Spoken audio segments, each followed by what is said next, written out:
Next step जो रहेगा वो आपका शेयर कैपेसिटी ऑफ वेब का रहेगा।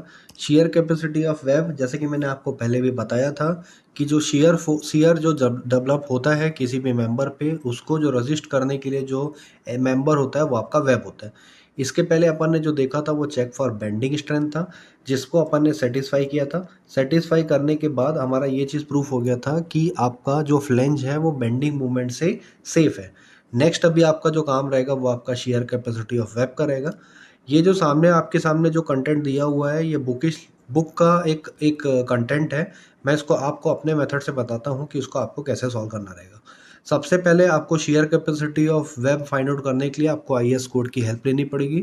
आईएस कोड पे 800 2007 के पेज नंबर 59 पे जैसे आप जाएंगे, वहाँ पर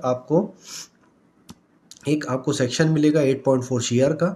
इस पे shear resistance to design method पे आपको फोकस करना है, जिसमें आपको दो अलग अलग मेथड दिया हुआ है। एक आपका सिंपल पोस्ट मेथड है और एक आपका टेंशन फील्ड मेथड है। अभी अपन ने को जो लेके चलना है वो आपको सिंपल पोस्ट मेथड आपको कंसिडर करना है, जिसमें डायरेक्टली आप फॉर्मूले में फोकस करो। वीडियो को पॉज करके आप ये कंटेंट को रीड कर लेंगे।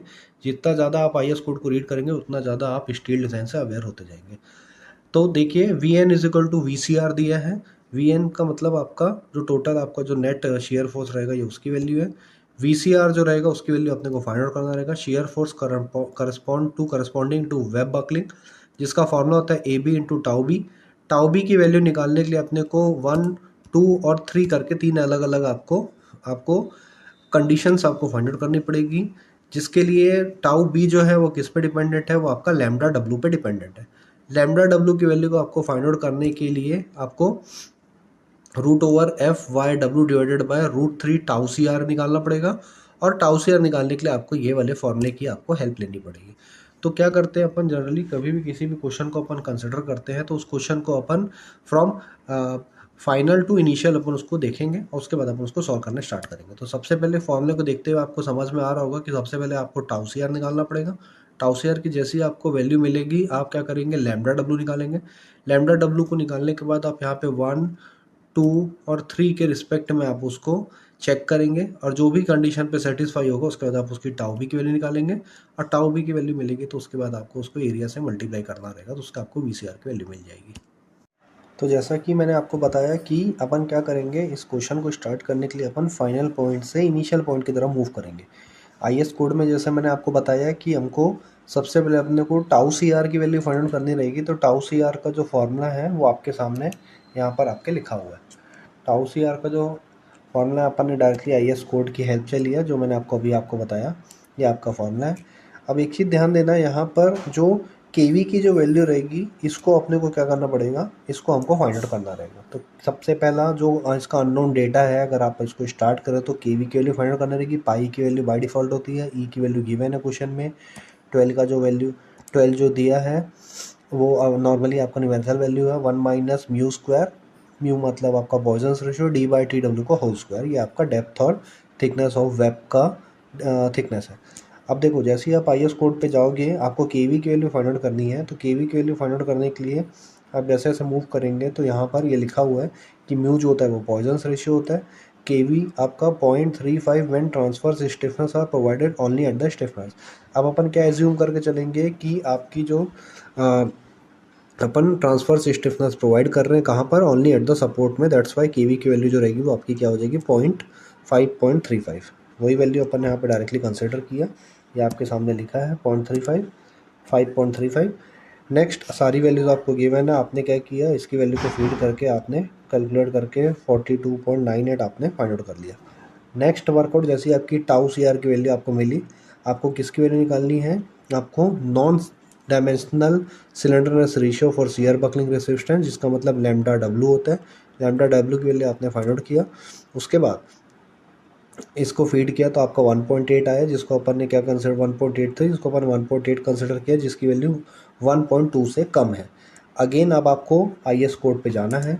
जैसा आपने देखा यहाँ पे आपने जैसे ही लैम्डा डब्ल्यू की वैल्यू फाइंड आउट कर ली, लैम्डा डब्ल्यू की जो वैल्यू थी वो आपकी 1.83 आ रही थी। अब इन दोनों 1, 2 और 3 से तीनों से आपको चेक करना है कि आपकी लैम्डा की वैल्यू कौन से वाले आपके केस में लाई करती है। तो आपकी आपकी कैलकुलेटेड वैल्यू जो आई है 1.83 आया है, जो आपके थर्ड नंबर केस पे आपको लाई कर रही है।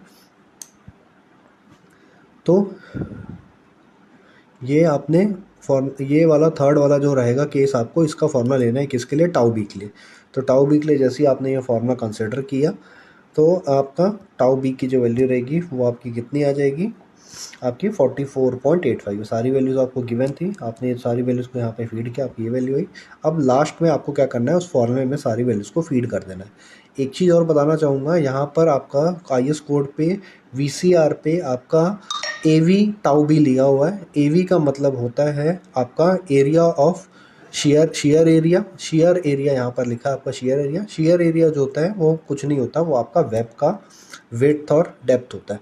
ये आपका डेप्थ और थिकनेस की वैल्यू को आपको क्या करना है, वहाँ पर आपको शेयर एरिया पे कैलकुलेट करना है।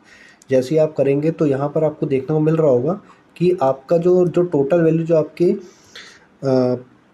प्लेट गर्डर पे जो आ रही है वो वैल्यू आपकी छोटी है आपके डिज़ाइन वैल्यू से। तो ये क्या होगा, ये आपका कंडीशन जो रहेगा अनसेफ हो जाएगा।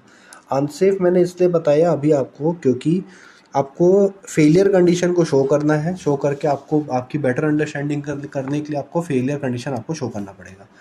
नेक्स्ट अभी अपन क्या करेंगे, अपन रिवाइज करेंगे सेक्शन को। रिवाइज करने के लिए कुछ भी नहीं करना है आपको, सिर्फ और सिर्फ जो वेब की जो थिकनेस आपने 12 mm जो कंसिडर किया था उसको अब आपको 16 mm कंसिडर करना है। 16 mm कंसिडर करने के बाद अब आपका जो ओवरऑल जो पूरा का पूरा जितना कैलकुलेशन था उसको आपको अगेन रिपीट करना है।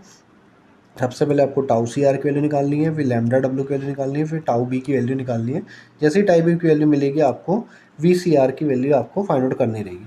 जैसे ही आपकी वी सी आर की वैल्यू फाइंड आउट हो जाएगी तो आपको यहाँ से दिख जाएगा कि वी सी आर वैल्यू जो रहेगी अब आपकी 22.14.7 किलो न्यूटन अभी आपकी वैल्यू आपकी आ रही है, जो कि बड़ी है आपके जो आपकी फैक्टर्ड वैल्यूज आपकी बड़ी है। तो यहाँ पर ये कंडीशन जो रहेगा सेफ हो जाएगा। वीडियो को पॉज करके आप एक बार देख सकते हैं कि ये आपका रिपीट जो सेफ जो कंडीशन है इसमें आपने क्या क्या काम किया है। Let us revise the thickness from 12 mm to 16 mm। New values of tau C R, lambda W, tau B, V C R will be as followed. Same वही वैल्यूज है जिसको आपने ऑलरेडी इसके जस्ट पहले वाले स्टेप में आपने find out किया था।